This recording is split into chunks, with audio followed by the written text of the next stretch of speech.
On est à la bibliothèque de l'École Jeanne-Mance avec mes élèves de FMS et aussi accompagné de Madame Isabella de l'organisme Plein Milieu.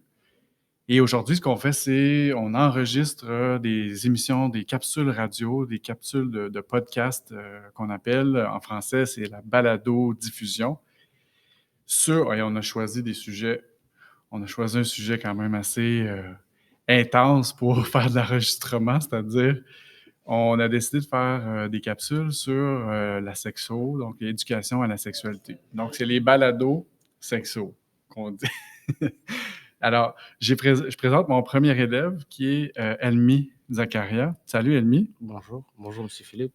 Et il y a, comme j'ai dit, il y a Madame Isabella avec nous aussi. Bonjour tout le monde.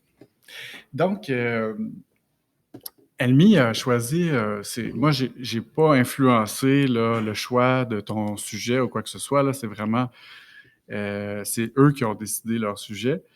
Et Elmi, lui, a décidé de faire ça sur les sextos. Donc, première des choses, Elmi, moi, pour ceux qui, je pense que pas mal tout le monde est au courant de qu'est-ce que c'est le sexto, mais disons que si quelqu'un écoute ça puis se demande encore c'est quoi les sextos dans le fond? Es-tu capable de me donner une définition de ce phénomène? Le sexto, c'est quand il y a une relation, pas nécessairement une relation, c'est quand on voit des photos de tes parties intimes. C'est quand tu as une bonne relation avec une personne, puis tu envoies des photos à la personne pour que c'est à base d'une relation que c'est 100% que c'est sûr que la personne ne va pas envoyer ces photos-là à quelqu'un d'autre. Et là, quand la relation se termine, Ouais. soi-disant termine, la personne, pas pour se venger, mais il a une genre de colère envers la personne, il va diffuser les photos que tu lui as envoyées sur le net, qui est Facebook, etc. OK. Oh. OK, c'est bon. Je t'arrête tout de suite. Ça veut dire que tu me dis qu'en 2020, il y a des gens qui envoient des photos d'eux-mêmes compromettantes, disons. Tu as dit des photos nues, mais c'est pas obligé d'être nu non plus. Mais il faut que la relation soit solide, comme on dit. Et c'est en toute confiance que les gens font ça. OK. Il faut avoir une relation solide, puis eux, ils pensent qu'ils envoient ça, là, puis que la personne va agir d'une manière responsable avec les photos. Et là, après ça, tu me dis que... Ils vont... quand la relation se termine, la personne diffuse les photos pour se venger. Puis ça, c'est une forme de cyber-intimidation qu'on appelle. Oui, tout à fait.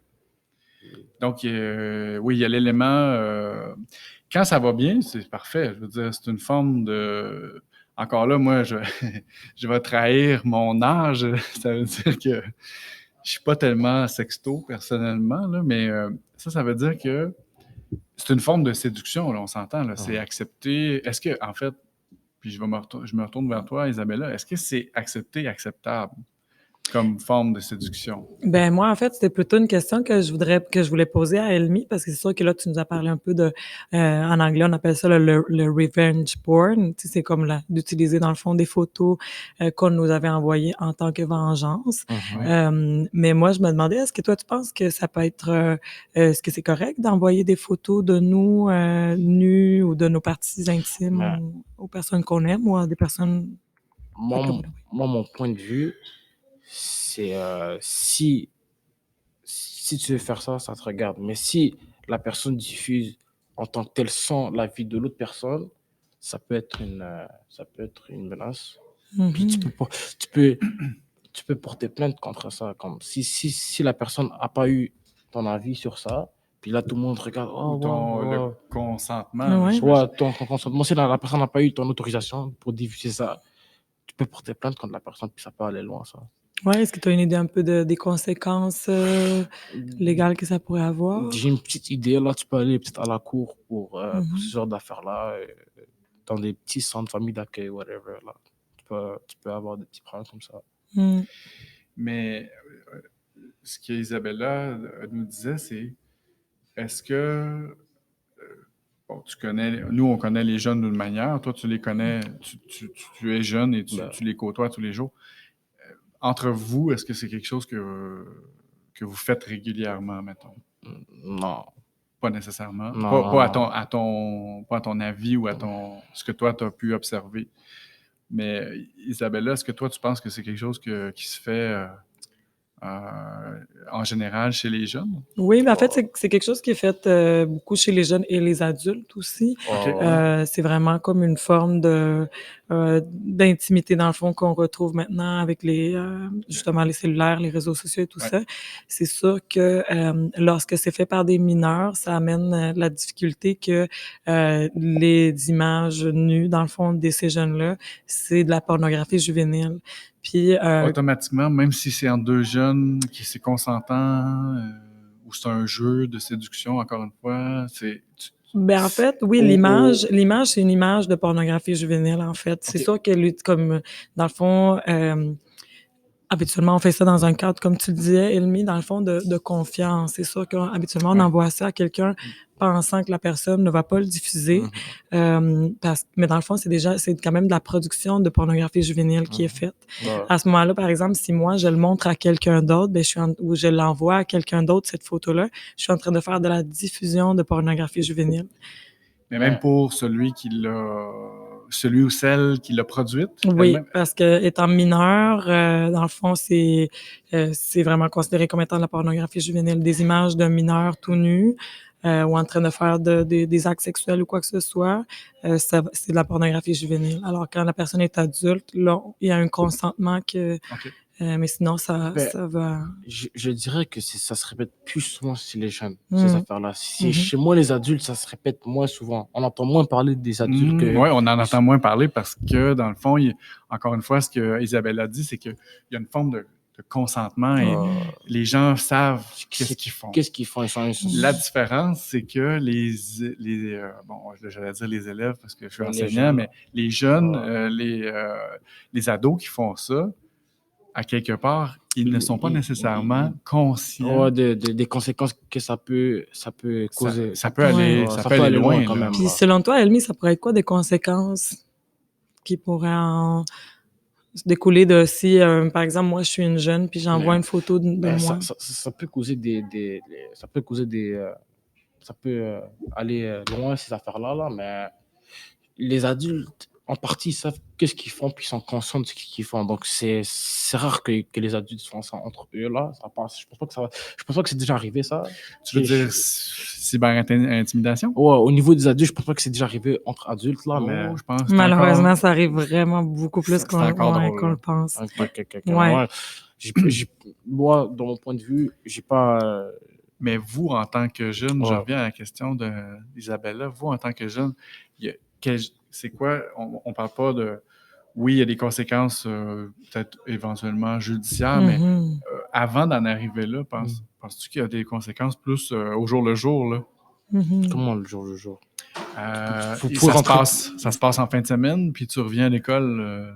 On en a déjà parlé de ça, d'ailleurs. Tu fais comme si peut-être rien n'était passé, mais comme les jeunes quand tu diffuses des photos sur le net, puis que la personne n'autorise pas, la personne à qui t'envoie les photos n'autorise pas. C'est parce que dans le fond, le téléphone, les sextos, comme on dit, c'est comme une barrière entre toi et la personne. Oui, je comprends ce que tu veux. C'est comme une barrière. C'est les photos. L'appareil ou l'écran, on appelle ça tu m'en as déjà parlé, il y a l'effet écran. Parce que quand tu prends une capture d'écran, et que ça c'est juste avant que tu vas porter plainte, parce que quand tu sais que la personne a fait ci, a fait ça, tu vas aller voir la personne, tu lui dis en tant que tel, est-ce que c'est toi qui as diffusé les photos que j'ai été envoyées? Puis si la personne te dit non, tu vas voir parce que quand une personne diffuse les photos, c'est pour une raison. Puis il a une genre pas une genre de rage, mais comme une genre de haine. Puis une haine, ça se développe. C'est ça que je voulais dire, ça se développe. Puis la personne, il fait une capture d'écran. Puis quand tu vas voir, tu lui dis c'est toi qui as fait, il garde toujours une copie avec lui. Là, t'as plus de contrôle. T'as plus de contrôle sur l'Internet. Donc, en partie, les photos restent Même si la personne... c'est pas 100% supprimé de l'Internet, mais ça reste toujours dans l'Internet. Même... Tu peux pas savoir si c'est vraiment supprimé à 100%. Même si la personne dit oui, non, désolé, je vais le supprimer. Même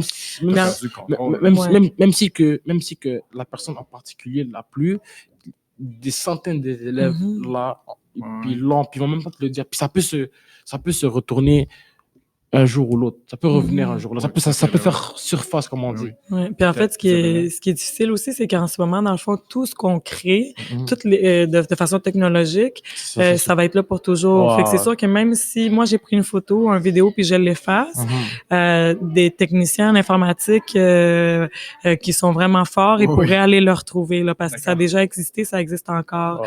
Alors, c'est vraiment ça que nous, on était plus chanceux à notre âge. Quand on avait votre âge, dans le fond, il n'y avait pas de cellulaire, alors on filmait pas toutes les choses. Compromettante, je pouvais m'en débarrasser. C'était en papier. On pouvait la brûler. Une copie, puis c'est fini. Tandis que là, les copies, c'est à l'infini, si je comprends bien. Ça prend une seconde que des millions de personnes peuvent avoir vu une image. Une image, ça peut se diffuser dans toutes sortes d'applications. Ça peut se transformer d'une application à une autre. Puis exactement. Je vais mettre fin à notre discussion parce que c'est super intéressant. Grosse discussion. Parce qu'on va être interrompu, mais c'est pour dire que c'est pas simple cette histoire-là. C'est vraiment, il y a plusieurs ramifications. Mais merci Elmi. Merci, c'est un sujet super intéressant. Sensibiliser à ces choses-là. Mais définitivement, Isabella, qu'il faudrait en reparler de ça parce que longuement. Même pour nous, des fois, c'est pas clair. Ouais. Je te dirais. Ouais. Puis il faut voir aussi beaucoup les conséquences de même à posséder des images comme ça, c'est criminel et tout ça. Alors c'est un sujet très complexe. Ouais. Wow. Exactement. Et d'où l'importance de vos interventions à vous. Dans l'école ici, de sensibiliser les plus jeunes et les moins jeunes aussi à ce genre de trucs-là. Merci, Elmi. Merci beaucoup, Elmi. Très apprécié ta collaboration. Puis je pense qu'on va pouvoir faire quelque chose avec notre enregistrement, c'est sûr. Parfait. Salut. Bonne journée. Bonne journée.